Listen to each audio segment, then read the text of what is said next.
Welcome back to the channel. So in today's video, we're taking a look at the Manfrotto Pro Lite Cineloader. Now this is the medium version and I needed something to transport my FX30 in fully rigged. So I thought I'd give this a shot. Now Manfrotto reached out to me and they asked if I wanted to try some of their gear out. And I thought this would be a really good fit for the channel. So let's have a look over this bag today and I'll show you how my FX30 fits in here fully rigged. But before that, let's have a look at the outside and we'll go over a few of the features. So some of the features we have on the outside of the bag include this very strong top handle. Now that does have a Velcro flap on it, so you can then fasten that, which also means that you can have a tripod slung underneath here. So it does come with additional straps for the tripod. I'll show you those shortly. But yeah, so that opens up. Standard handles on there. And looking around the outside of the bag, on the front here, we have a main pocket. And if we open that up, so you have a couple of drop pockets inside here. And I do have the straps in here. So we have a couple of these straps, which we can use for bracing the tripod on top of the case. So they're included, which is a good inclusion. And then we have a very strong and sturdy shoulder strap, and that clips on via these metal tabs on either side. All pretty straightforward, and they're fully rotatable on there, so you're not going to get the straps too twisted. Get the idea? So yeah, I mean, pretty strong, sturdy shoulder strap, as I mentioned before. So let's just take that off. So these tripod straps, these would go on the top through these little pleats here, and then you'd be able to brace your tripod to the top of the bag, which in turn would go underneath the handle.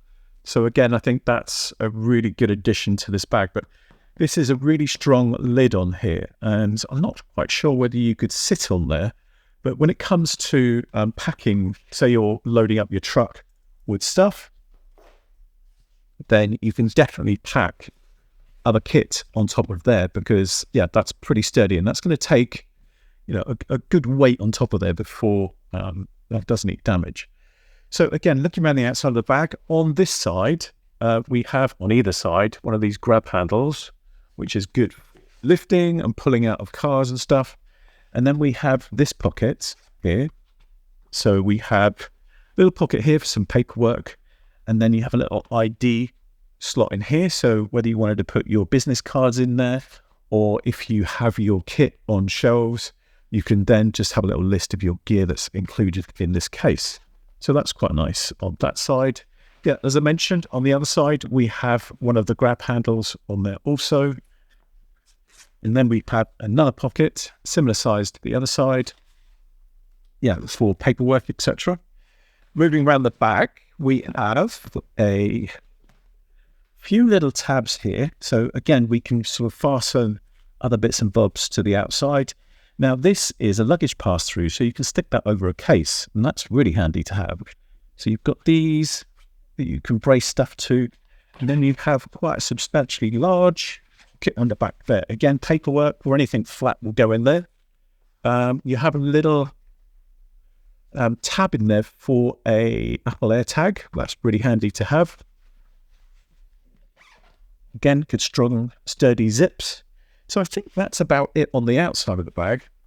We have these tabs on the front again here, so you can fix some tape or other sort of gear you might have for your shoot there. And just having a look inside the front again, as I mentioned, we have these drop pockets, and the main pocket is a good size. Nice zippers on the front here. We have this top one that's lockable, so there is a little padlock hole through here. So we can see that on the overhead. So yeah, definitely put a padlock through there and lock that. Little rubber pull tabs on the zip. That's not lockable on, doesn't have the same system on this zip, but you can definitely put your padlock through those zippers. So going inside, let's have a little look. Before we go on the overhead, I just want to show you these pockets here. So you have these straps that stop the lid from flapping all the way back, and these are on Velcro, so you can adjust those if you wish.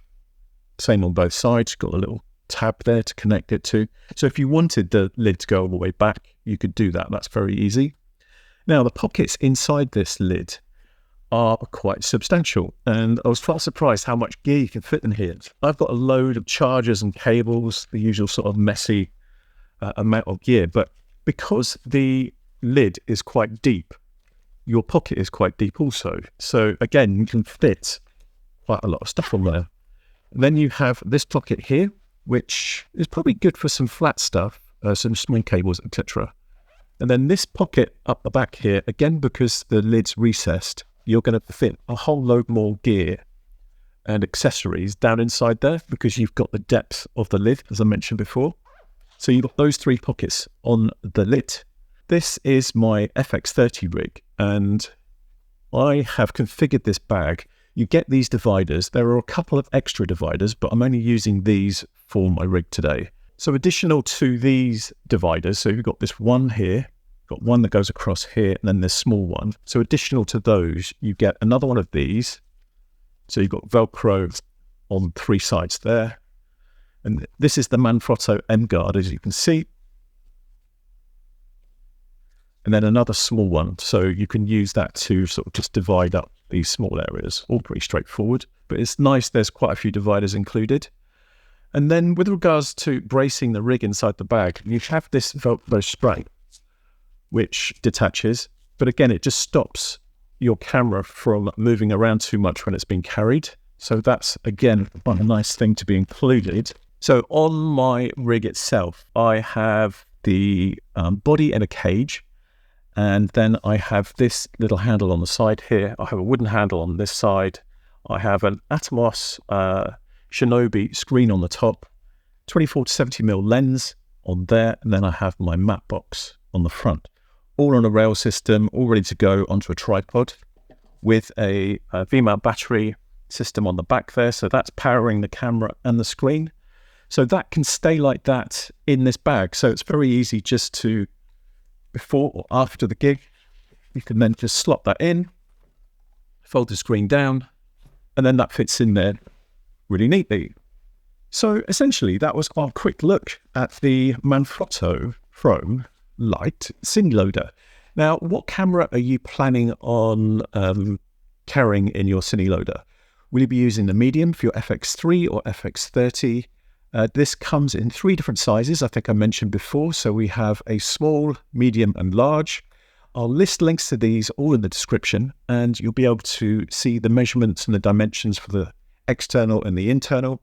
So that is it for today's video. Thank you very much for watching. Please give me a thumbs up if you found it interesting and useful. Please consider subscribing and ring that bell if you'd like to be notified of future gear reviews. I'll put some more gear reviews on the screen now, and I hope to see you in another video soon.